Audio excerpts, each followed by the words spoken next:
Let's talk Tanya for the 6th of Iyar of a leap year. In the Tanya of the last 2 days, the Alter Rebbe introduces the idea of reciprocal love, the idea that we can awaken a love for God by contemplating God's tremendous love for us, because that's human nature, that when we experience someone's love towards us, we automatically react back and reciprocate with love. And the Alter Rebbe gives an example. The example that he gives is that of a great and mighty king who goes out to a garbage dump outside the city, and there's a commoner, a lowly person sitting covered in filth, and the king extracts this commoner from the garbage dump and brings him to the palace and brings him in to the inner sanctum of the palace and enters into this incredible friendship and relationship with this commoner, embraces him, kisses him. You can only imagine just how much love this commoner will have back for the king. In today's Tanya, the Alter Rebbe begins with the following words: V'hinei,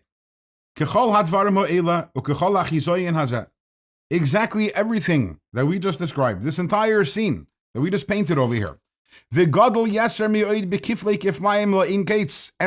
so much greater than that, doubled and redoubled and infinitely so, that is exactly what our God did for us. That which we described about the king coming to the garbage dump, extracting the commoner, the lowly person, it's exactly what God did for us. And in today's Tanya and tomorrow's Tanya, the Alter Rebbe will explain the details of this parable.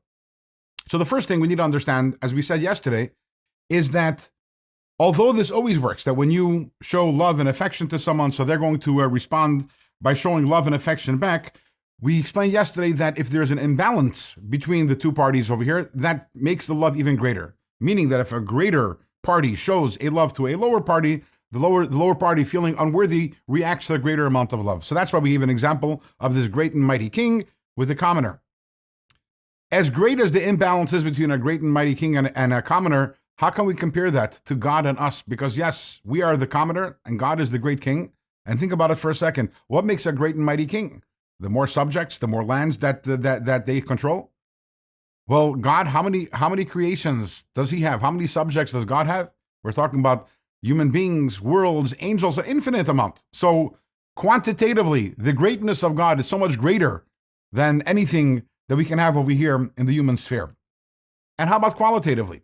When we're talking about this imbalance, so you have this great king and you have the subjects. Ultimately, the king and the subjects, they're both human beings.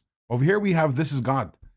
All of creation and all the infinite creations, they are all absolutely nothing to God. God is infinitely higher and above and beyond all of them.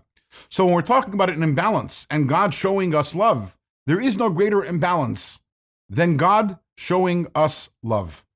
What is this love that he showed us? When did God come and extract us from a garbage dump? That will be the topic, God willing, of tomorrow's Let's Talk Tanya.